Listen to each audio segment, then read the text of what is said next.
What's going on, YouTube? Welcome back. Got this bipolar jersey weather going on. Last week I was in a hoodie, a hat. This week I'm in a damn tank top. That's just how it be out here. But got another 5-10 session heading out to New York City. The games have been awesome. I've been feeling myself playing really well, getting into some super fun hands for the vlog. Hopefully you guys have been enjoying them. Not gonna hold you guys up any longer. Let's go play some cards, baby. Welcome back, ladies and gentlemen.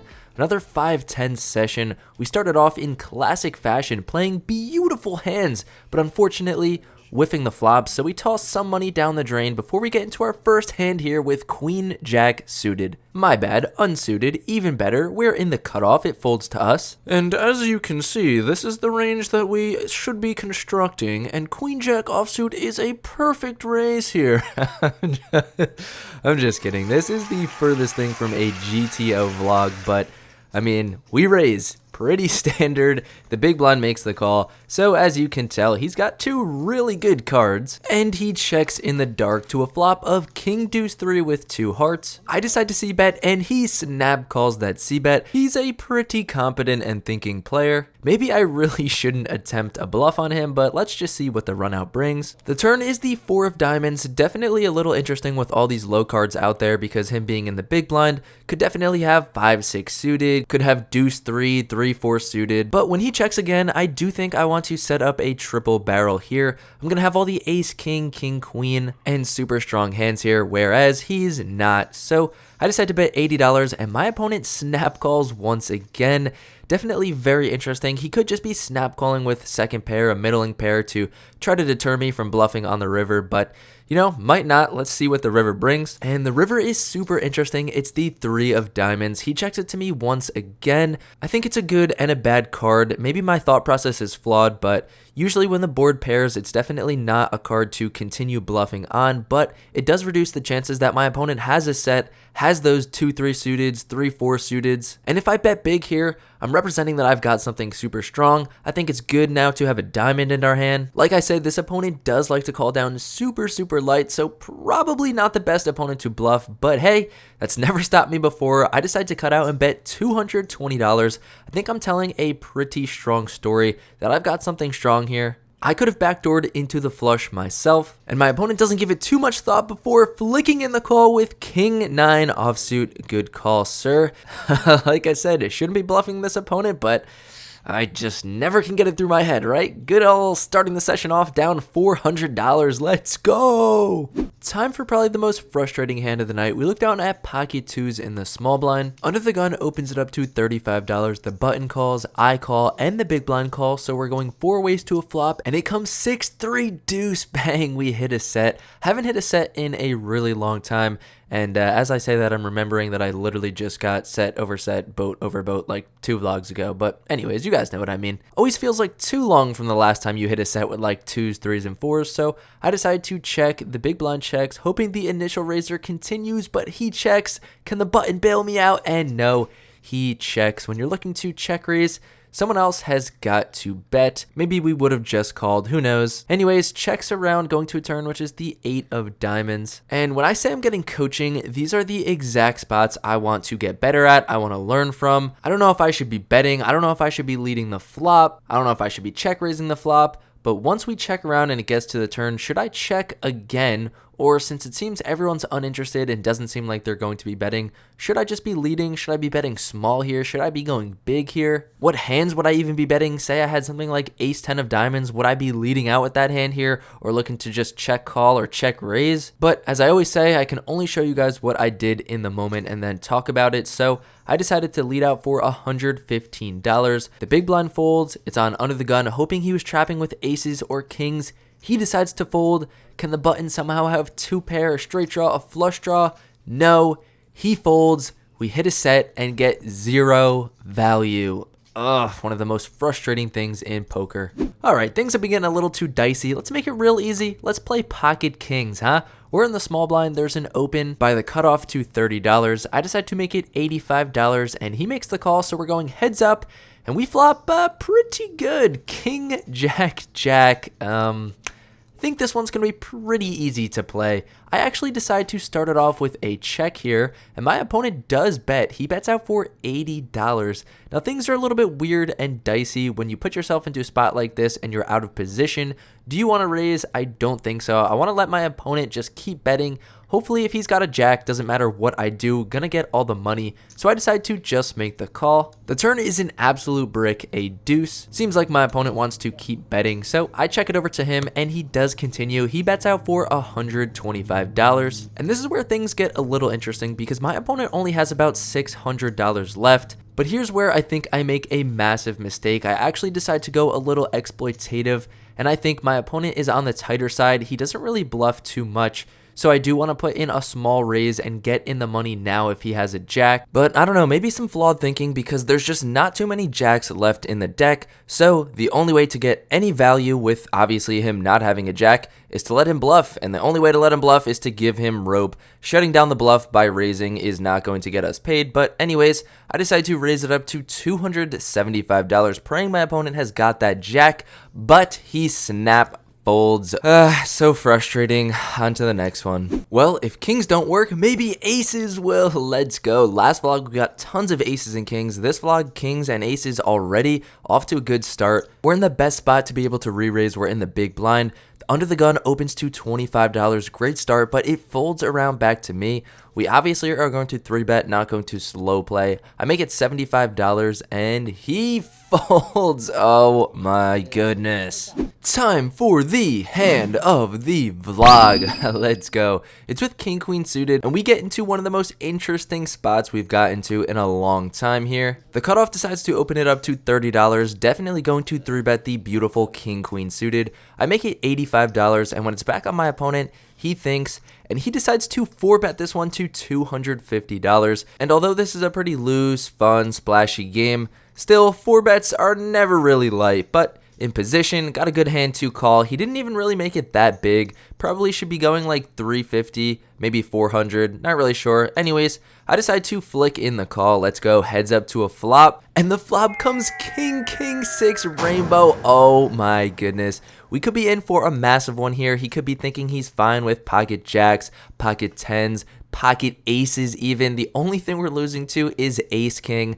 That would be disgusting, and I mean, I guess that would be classic fashion considering I hate that hand so much.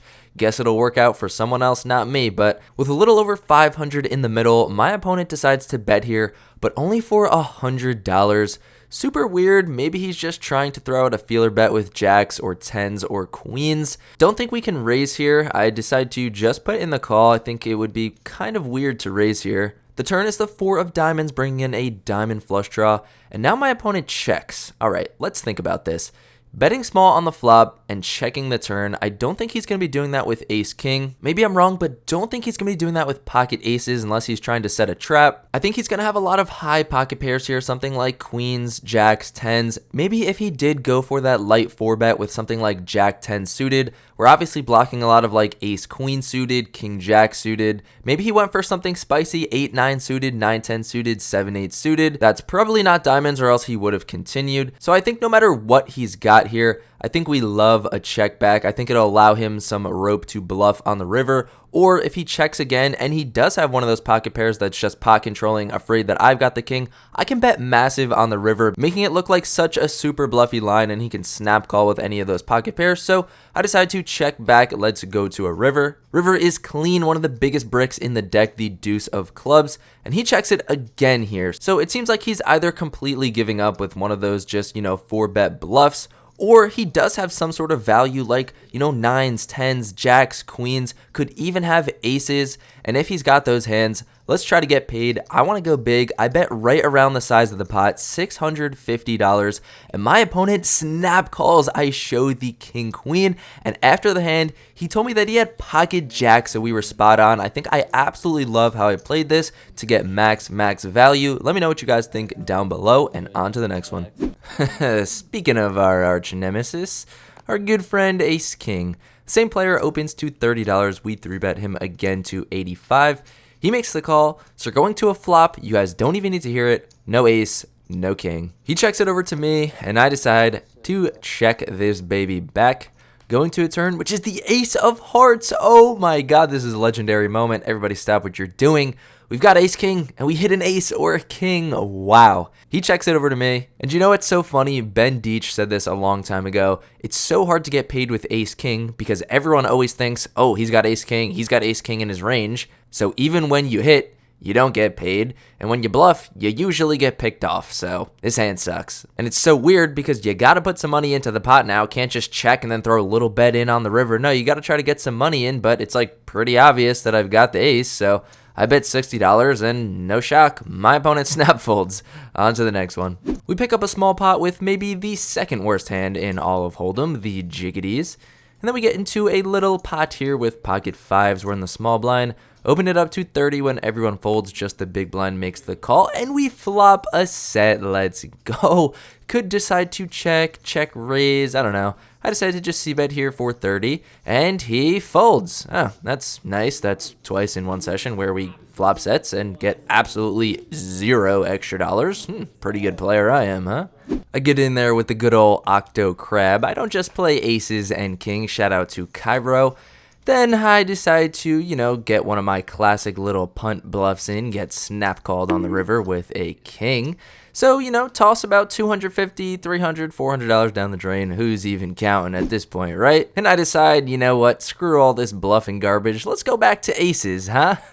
You know what's so funny? I feel like I go through stretches where I don't pick up aces for like 5 sessions in a row, and then it all comes in waves. In 1-2 sessions, I get aces like 10 times. It's pretty crazy. I don't know how you guys feel about this or how your aces and kings runs go. Let me know down below though. But we get some crazy action. We decide to open it up to 30. Our boy over there decides to 3-bet us to $90. And now the small blind cold calls $90, but he's kind of irrelevant in this hand as he only started with about $300. So really playing against the button here, who we're about like $2,000 effective with. Definitely a competent player, so we could flat call here, go 3 ways to the flop, but I decide let's just pump it up now. I make it $300, and I guess he sniffed it out. He snap folds. Maybe he was doing this a little light, but our friend in the small blind does decide to just go all in for that like $280-ish.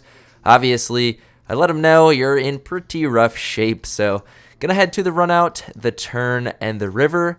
And my opponent mucks, so we take down about $350 here. Can't complain. It's better than losing, I guess. All right, time for an interesting double board PLO bomb pot. We all throw in $25. Going to 2 boards, and we flop absolutely nothing except a open-ended straight draw on the top, literally nothing on the bottom. But it checks around, and we turn the straight on the top. Super good. When it checks to me, I decide to bet pot $125. The button calls.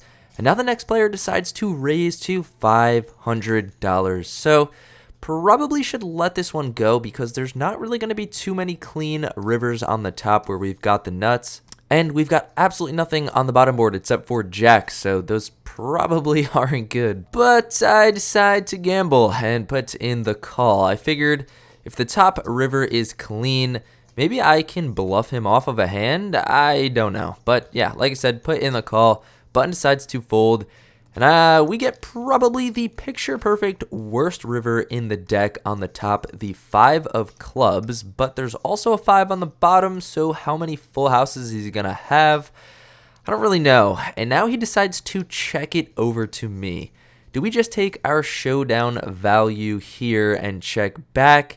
Does he just have a flush on the top and maybe nothing on the bottom? We could bluff him off. I don't know.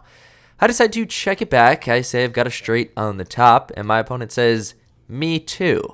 That's not good news, because we've got absolutely nothing on the bottom, and oh my goodness, he shows a monster. He's got 9-7, but also a 3 on the bottom. I don't know why he didn't bet, but we get quartered. For those of you that don't know, this entire pot gets put together, and we only get 25% of it, so that means we lose 25% here of our money. I think the math is right there, but regardless, we lose some money, and on to the next one.